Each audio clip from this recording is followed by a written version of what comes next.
There was a species that beat us at literally everything. Bigger brain, strength that wasn't even in the same league as ours. 400,000 years surviving an ice age. An apex predator on par with lions, and one that knew how to take care of its own when they got sick. That species went extinct. The species that lost at almost everything is the one reading this right now. Were Neanderthals really worse than us? Honestly, if you just look at the specs, the answer is no. We were the ones who came up short. The average Neanderthal brain measured around 1,410 cubic centimeters. Homo sapiens averaged about 1,350, with the single largest individual ever recorded hitting 1,740. In modern terms, they had the better processor. The core unit itself was, quite literally, bigger than ours. And it wasn't just the brain. The entire body was built differently. Short, powerful limbs, a wide rib cage, muscle anchored solidly to bone. They stood shorter than a typical Homo sapiens, but the force they could generate at the same body weight wasn't even comparable. None of that was an accident. That body was essentially engineered for the brutal cold of Ice Age Europe. Short limbs cut down heat loss, and a large nose warmed freezing air before it reached the lungs. So, what did they do with that body? Isotope analysis shows Neanderthals sat right at the top of the food chain, the same trophic level as lions or hyenas, hunting large game directly. And they kept doing it for over 400,000 years, through advancing glaciers and repeatedly crashing temperatures. Take a second to actually sit with that number. The entire history of Homo sapiens, start to finish, adds up to roughly 300,000 years. Neanderthals outlasted even that, sitting right in the heart of an ice age the whole time. And they still lost. So were they just brutes running on raw strength? Not remotely. Neanderthals made stone tools sophisticated enough to earn their own name in archaeology, the Mousterian industry. They knapped stone into sharp blades and spear points, and they knew how to control fire. Fossil remains show starch particles with scorch marks. They were cooking their food. Even more striking is their social life. In 1908, an elderly man's skeleton was found in France, at the La Chapelle-aux-Saints site. This individual was missing nearly all his molars, had severe arthritis in his shoulders and neck, healed rib fractures, and a damaged hip. Alone, he couldn't have hunted, and probably couldn't have chewed properly either. And yet, he lived past his 40s. That only means one thing. Someone was bringing him food and looking after him. In today's terms, they had something like an elder care system. They also made art. Cave paintings found in Spain date back around 65,000 years, before Homo sapiens had even set foot in Europe. They may well have been humanity's first artists. Shell beads dating back some 115,000 years have also turned up, along with necklaces made from eagle talons. They crafted jewelry and wore it. They didn't treat death carelessly either. At La Chapelle-aux-Saints, there's evidence of intentional burial, reconfirmed by a 2014 study. Burying your dead isn't just instinct. It's recognizing death and giving it meaning. They very likely spoke too. In 2007, the Max Planck Institute found that Neanderthals carried the same variant of the FOXP2 gene that we do, a gene closely tied to language ability. At Kibara Cave in Israel, researchers found a hyoid bone with an internal structure remarkably similar to a modern human's. The hyoid connects the tongue to the larynx and is essential for complex vocalization. Big brain, tools, fire, caring for the sick, art, burial rituals, maybe even speech. With a resume like that, they should have ended up running the planet. What happened was the exact opposite. About 40,000 years ago, Neanderthals vanished. A species with 400,000 years of survival behind it collapsed without a trace. So what actually went wrong? The first suspect was us.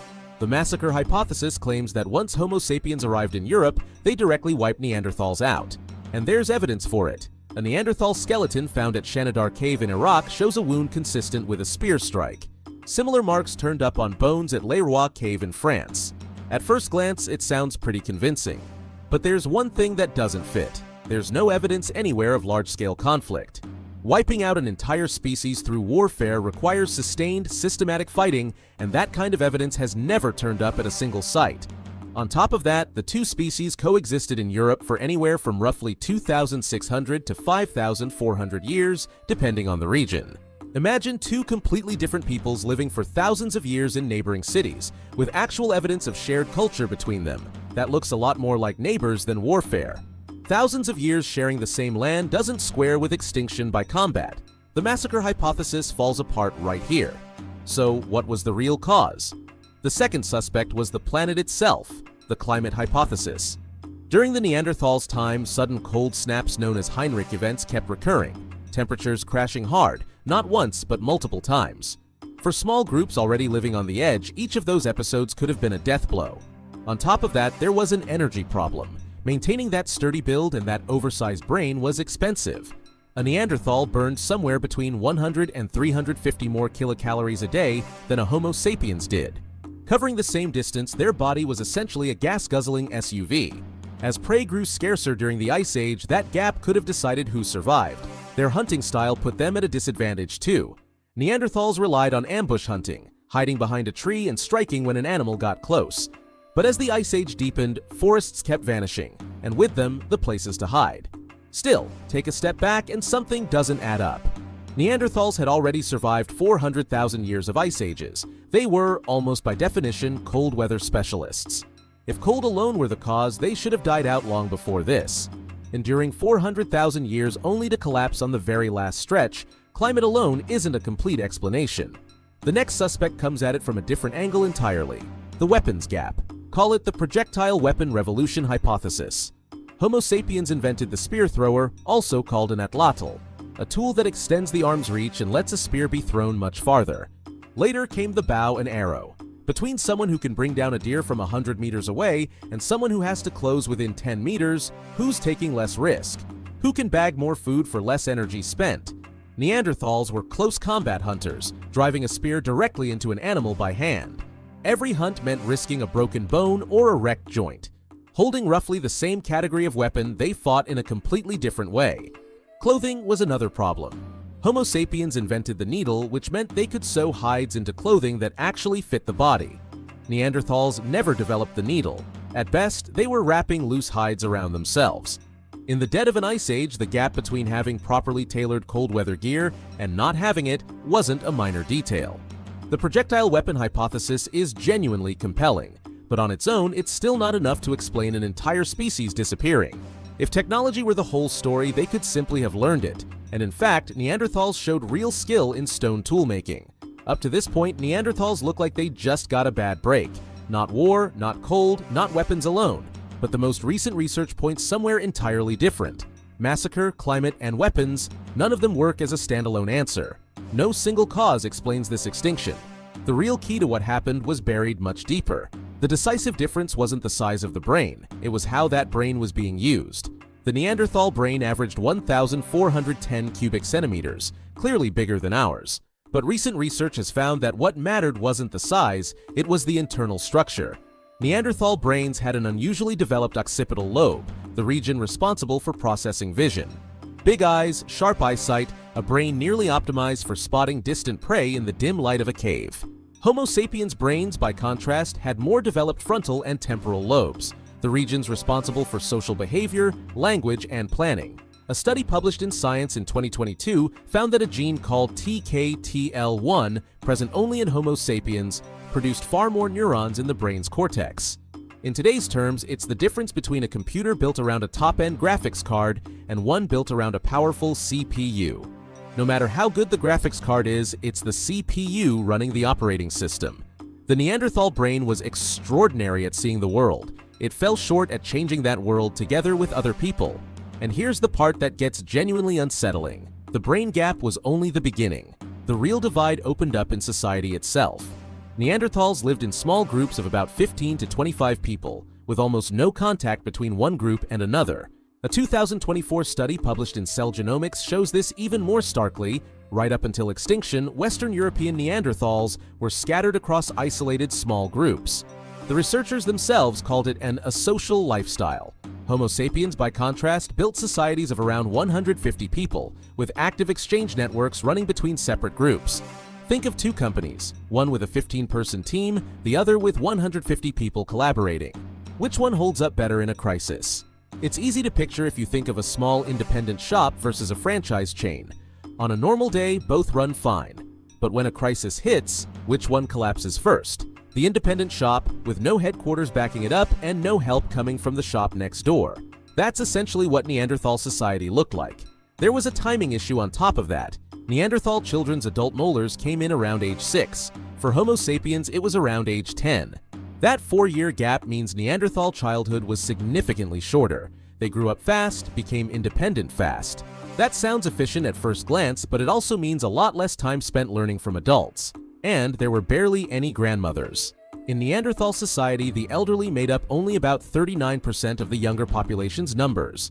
In early Homo sapiens societies, that ratio was more than double. Why does this matter?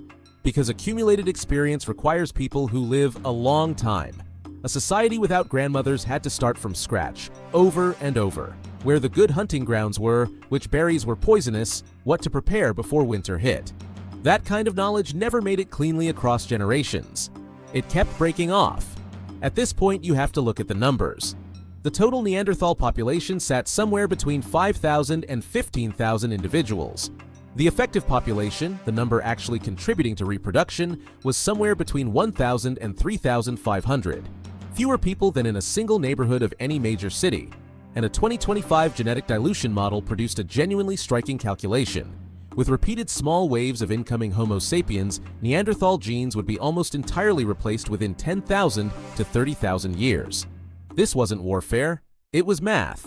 Like a drop of paint dissolving into a large body of water until the color simply vanishes, a small population of Neanderthals was destined to slowly dissolve into a much larger population of Homo sapiens.